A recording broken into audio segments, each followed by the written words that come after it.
সাফল্য, সাফল্য কে না চায়? সবাই সাফল্যের পেছনে ছুটতে থাকে।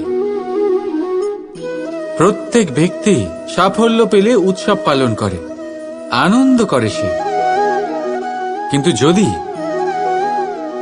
যদি আমি কথা বলি অসফলতার, তখন সবাই দূরে পালায়। কেউ চায় না যে সে জীবনে অসফল হোক, কামনা করে যাতে জীবনে কখনো অসফলতার সম্মুখীন না হতে হয়। আর যখন অসফলতা আসে, লোকে নিরাশ হয়ে পড়ে, কেউ শোকে ডুবে যায়। কেন? তার কোনো প্রয়োজন নেই। আমি জানি আমি যা বলছি তা কঠিন, কিন্তু একটু ভাবুন, অসফলতা ছাড়া সাফল্যের আনন্দ উপভোগ করা যায় না। যতক্ষণ না সারাদিন রোদে দাঁড়িয়ে থাকবে, গরম না সহ্য করবে, ততক্ষণ সন্ধ্যার মিষ্টি ছায়ার আনন্দ কি করে পাবে? তার গুরুত্ব কিভাবে বুঝবে? এটাই হয়ে থাকে সাফল্য আর অসফলতা। সাফল্য পাওয়ার জন্য অসফল হওয়াটাও অত্যন্ত গুরুত্বপূর্ণ। সমস্যা তখনই আরম্ভ হয় যখন আমরা শুধু সাফল্য আর আনন্দের জন্য তৈরি থাকি, কষ্টের জন্য নয়, অসফলতার জন্য নয়।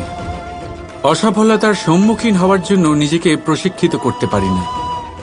একটা সাধারণ কথা যা আপনাকে আত্মস্থ করতে হবে। হ্যাঁ, যার থেকে আমরা দূরে পালাই, সেই পরাজয়ের সম্মুখীন হতে শিখুন। ব্যাস, দেখবেন আপনি স্বয়ং জয়ী হবেন। রাধা রাধা। আপনি কি কখনো ভেবে দেখেছেন, বিষ পান করার পরেও মহাদেবকে দেবাদিদেব মহাদেব কেন বলা হয়? আর অপরদিকে অমৃত পান করার পরেও রাহু আর কেতুকে অসুর কেন বলা হয়? কেন? এর কারণ হল উদ্দেশ্য। আপনার কর্ম করার পেছনে যে উদ্দেশ্য আছে তা অত্যন্ত গুরুত্বপূর্ণ। এই সংসারে কোনো ব্যক্তি সেই দ্বারাই পরিচিত, কর্ম করার পিছনে তার উদ্দেশ্য দিয়ে। যদি কেউ পরোপকার করে কিন্তু তার পিছনে তার উদ্দেশ্য স্বার্থের হয়, সেই পরোপকারী মানুষ নিজের মাহাত্ম্য সেখানেই হারিয়ে ফেলে। যদি আপনার কর্মের পিছনে আপনার উদ্দেশ্য সঠিক হয়, তাহলে শাপও বরদানে পরিণত হতে পারে। যদি আপনার কর্মের পিছনে উদ্দেশ্য অনুচিত হয়, তাহলে বরদানও শাপে পরিণত হতে বেশি সময় লাগে না। এই সমস্ত খেলা কর্ম আর তার উদ্দেশ্যে। তাই শুদ্ধ মনে খেলবেন। রাধা রাধা। রাধা আমাকে বহুবার জিজ্ঞেস করে, এই মোহ আর প্রেমের মধ্যে পার্থক্য কি? দাদাও তা বুঝতে পারেন না। আপনার মনেও নিশ্চয়ই এই প্রশ্ন আসে যে তফাৎটা কোথায় এই মোহ আর এই প্রেমের মধ্যে। আসুন, খুব সহজেই আমি আপনাকে এটা বুঝিয়ে দিচ্ছি। একদিকে আপনি ভেবে দেখুন, একটা মাছ যে জলে থাকে সেখানেই বাস করে। যদি গ্রীষ্মকালে সেই জল শুকিয়ে আসে, সে তা ছেড়ে যায় না, সেখানেই থাকে সে। গরমে জল শুকিয়ে যাওয়ার কারণে সে সেখানে কষ্ট পেয়ে নিজের প্রাণ ত্যাগ করলেও সেই স্থান ত্যাগ করে না। অন্যদিকে আছে এক ভ্রমর, যে একটা ফুলের আশেপাশে শুধু ততক্ষণই ঘোরাঘুরি করে যতক্ষণ সেই ফুলে সে রস পায়। সেই রস শেষ, সেখানে সেই ভ্রমরও আর থাকে না। তাহলে যেই তফাৎ এক ভ্রমর আর মাছের মধ্যে আছে, সেই তফাতই আছে মোহ আর প্রেমের মধ্যে। যা কোনো কামনা ছাড়া, কোনো লোভ ছাড়া করা হয় তা হলো প্রেম। আর যা কিছু পাওয়ার উদ্দেশ্য নিয়ে করা হয় তা হলো মোহ। তাহলে ত্যাগ করে দিন এই মোহকে, আর আমার সাথে ভালোবেসে বলুন রাধা রাধা। ভাবুন আমি কি করছি। আমি স্নান করতে চেষ্টা করছি। এই সরোবরে আমি আমার প্রতিচ্ছবি দেখতে পাচ্ছি। এবারে আমি যদি মনে মনে একথা ভেবে নিই যে আমার প্রতিচ্ছবির স্নান করা এর অর্থ হলো আমার শরীরে স্নান করে নেওয়া, সেটা কি সঠিক হবে? এমন কি সত্যি হয়? না, কখনোই না। কারণ আপনার শরীর স্বয়ং আপনার অধীনে। যতক্ষণ না আপনি নিজের শরীরকে ভেজাবেন ততক্ষণ আপনার প্রতিচ্ছবি ভিজবে না। এবারে আপনি ভাবছেন আমি এই অযথা কথাগুলি কেন বলছি। কারণ এই কথাগুলোর সম্পর্ক আছে আমাদের জীবনের অভিজ্ঞতার সাথে। আমাদের জীবনের এই অভিজ্ঞতা অত্যন্ত গুরুত্বপূর্ণ হয়। কিছু মানুষ এমন আছেন যারা সংকটের সম্মুখীন হতে চান না, কঠিন পরিস্থিতির সম্মুখীন হতে চান না, সেইগুলোর থেকে দূরে পালান, আর তার সাথে এটাও আশা করতে থাকেন যে বড় বড় সংকটের সম্মুখীন হওয়ার অভিজ্ঞতা আপনা আপনি হবে, সেই সাহস আপনা আপনি চলে আসবে। কিন্তু এটা কখনোই হয় না। তাই সংকটের সম্মুখীন হন তার থেকে দূরে না পালিয়ে। কারণ এই অভিজ্ঞতা বসে বসে কখনোই হয় না। তার জন্য আপনাকে সেই পথেই চলতে হবে যেখানে সংকট আছে, বাধা আছে, কঠিন পরিস্থিতি আছে, আর সেই পথে নির্ভয় হয়ে চলতে হবে। তার সম্মুখীন হতেই হবে। তারপর দেখবেন সেই পথে আপনার শক্তি, আপনার সাহস আপনার জন্য অপেক্ষা করছে। রাধা রাধা। অনেক উচ্চতায় পৌঁছতে গেলে আমাদের কি প্রয়োজন হয়? এর উত্তর বড়ই সহজ, সিঁড়ির। এবার এর মধ্যে একটা গভীর রহস্য লুকিয়ে আছে। আমরা যখন দ্রুত সিঁড়ি দিয়ে উঠি তখন কাউকে পেছনে ফেলে এলে তখন তাকে দেখে কি আমরা ছোট মনে করি? তাকে কি আমরা নিচু নজরে দেখি? যদি কাউকে ধাক্কা দিয়ে আমাদের এগোতে হয় তাকে দেখে কি আমরা উপহাস করি? যদি আপনার উত্তর হ্যাঁ হয় তাহলে এটা আপনার বড় ভুল। আপনার সিঁড়িতে যার সাথেই দেখা হোক মধুর সম্পর্ক বজায় রাখুন, স্নেহময় ব্যবহার করবেন, তার সাথে বিনম্র থাকবেন। কারণ যে সিঁড়ি দিয়ে আপনি উঠছেন মনে রাখবেন সেই সিঁড়ি দিয়ে আপনাকে নিচেও নামতে হবে। যদি এই সিঁড়ি না থাকে তাহলে নিজের বিজয় উৎসব অবশ্যই পালন করবেন, কিন্তু যারা পিছনে থেকে যায় তাদের নিয়ে উপহাস কখনো করবেন না। রাধা রাধা। এই সংসারে অসংখ্য মানুষ অর্থ আর সামর্থ্য দিয়ে মূল্যায়ন করেন যে কোনো মানুষের, নিজেদেরও আর অন্যদেরও। আর বহুবার অর্থ আর সামর্থ্য অর্জন করতে গিয়ে আমরা সময়, সম্পর্ক আর স্বাস্থ্য পিছনে ফেলে আসি। আমরা তার খেয়াল রাখি না। ভাবি যে একবার এই অর্থ আর সামর্থ্য অর্জন করে নেওয়ার পর তারপর সময়ও আমাদের কথা মতো চলবে, সম্পর্কগুলো আরো মধুর হয়ে যাবে, আর স্বাস্থ্যও আমাদের হাতের মুঠোয় থাকবে। কিন্তু এই অর্থের জন্য যখন আমরা এই তিনটেই হারিয়ে ফেলি তখনই আমরা বুঝতে পারি যে আমরা কতটা অর্থহীন ছিলাম। আর তারপরে সংসারের সমস্ত অর্থ সংগ্রহ করে নেওয়ার পরেও আপনি আপনার ফেলে আসা সময় কখনোই ফেরত পাবেন না, না সেই সম্পর্ক আর না সেই স্বাস্থ্য। সেই জন্য এই তিনটির মূল্যই বুঝে নিতে শিখুন অনেক দেরি হয়ে যাওয়ার পূর্বে।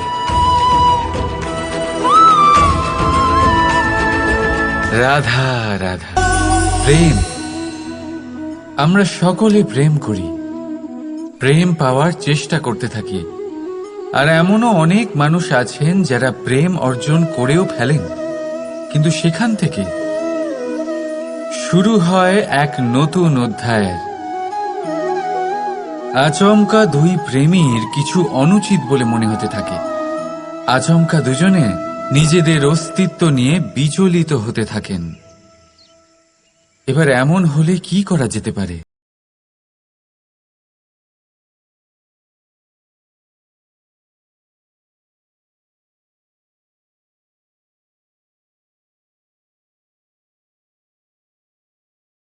এই হলো চুন।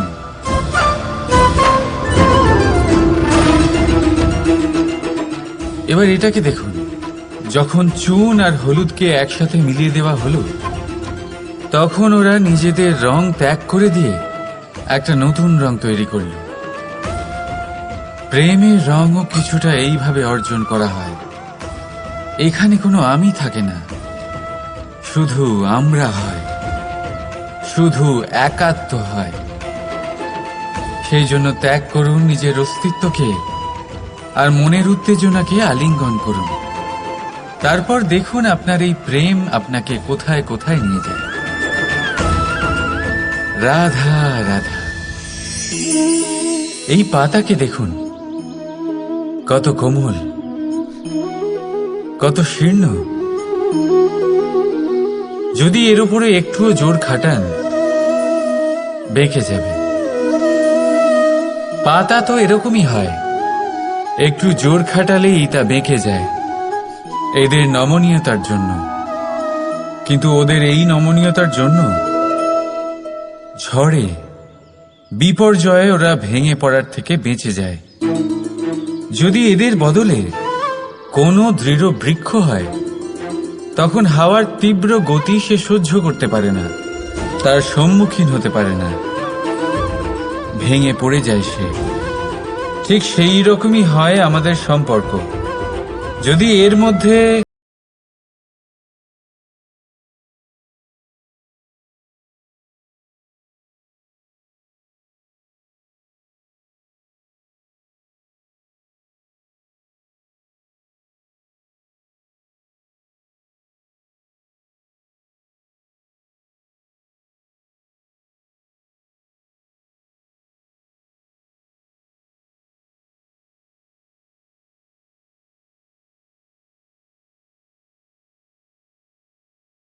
করবেন না, সম্পর্কের সামনে নত হতে শিখুন। রাধা রাধা। সমাজ, আমরা এই সমাজে বাস করি আর বহুবার একটা গুরুত্বপূর্ণ কথা ভুলে যাই। এই সমাজ আমরা সকলে মিলে তৈরি করি। সমস্ত সময় কাটিয়ে দিই এইটা ভাবতে ভাবতে যে এই সমাজ কি ভাববে, আমার কি করা উচিত, আমার কি ভাবা উচিত, কি পড়া উচিত, কোনটা সঠিক কোনটা ভুল। যদি আমি এটা করি তাহলে কয়েকজনের এটা মনে হবে না তো যে আমি খারাপ, যখন আমি তা নই। মনে ভয় উৎপন্ন হয় সেই কয়েকজন মানুষের জন্য। তার কারণ হলো আমরা আমাদের মনের কথা শুনতে পাই না, না শুনতে পাই, না বলতে পারি, আর না করতে পারি। সেই কয়েকজন মানুষের ভয় আমরা খারাপের বিরোধিতা করা ছেড়ে দিই। কিন্তু কখনো নিজেকে জিজ্ঞেস করুন, শেষ পর্যন্ত কারা এই কয়েকজন মানুষ? এই সংসারে প্রতিটি মানুষেরই নিজের আলাদা আলাদা ব্যক্তিত্ব আছে, আলাদা দৃষ্টিভঙ্গি আছে। তাই যদি আপনি এটা ভাবেন যে আপনি সবাইকে খুশি করতে পারবেন, তাহলে আপনি ভীষণ বড় ভুল করছেন। জীবনে কর্ম তাই করুন যাতে আপনার অন্তরাত্মা সন্তুষ্ট হয়। আর অন্তরাত্মা সন্তুষ্ট তখনই হবে যখন আপনার কর্ম শুভ হবে। তাই নিজের মনের কথা শুনে এই সংসারে শুভ কর্ম করতে থাকুন, তবেই এই সংসারের কর্মে আপনি সার্থক হবেন। রাধা রাধা। আপনি কি কখনো ফলে ফুলে পরিপূর্ণ বৃক্ষ দেখেছেন? তার ডালগুলো কিরকম স্বাধীনভাবে বেড়ে ওঠে, কিন্তু যদি এই ডালগুলো মূলের সাথে ঠিকভাবে যুক্ত না থাকে, সেই বৃক্ষের মূলগুলি গভীর না হয় তাহলে কি হবে? তাহলে কি সে সেই সব সুবিধা পাবে? কখনোই নয়। সেই বৃক্ষের ডাল পড়ে যাবে, সেই বৃক্ষ ভূমিষ্ঠ হয়ে যাবে। ঠিক সেইভাবেই চিন্তাভাবনার স্বাধীনতার আনন্দ আপনি তখনই আস্বাদন করবেন যখন আপনার শিক্ষা গভীর হবে। তাই স্বাধীন থাকুন দৃষ্টিভঙ্গিতে, কিন্তু যুক্ত থাকুন শিক্ষার সাথে। রাধা রাধা।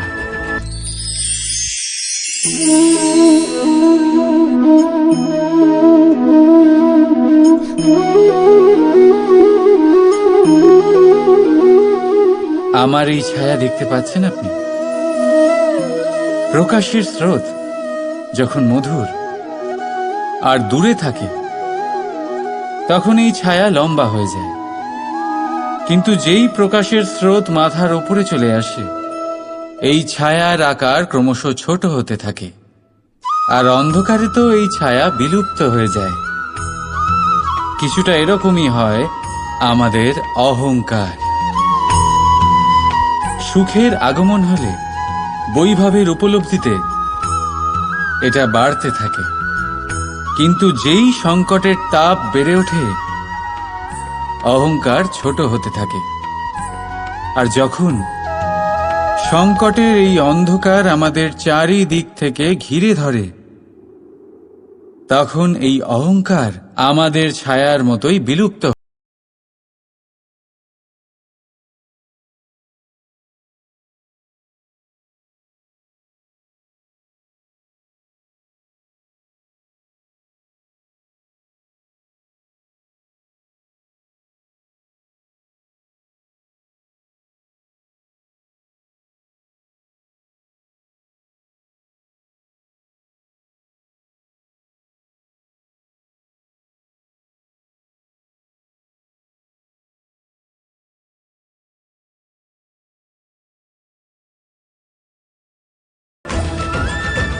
এই আত্মসম্মান নয়, এ হলো অহংকার।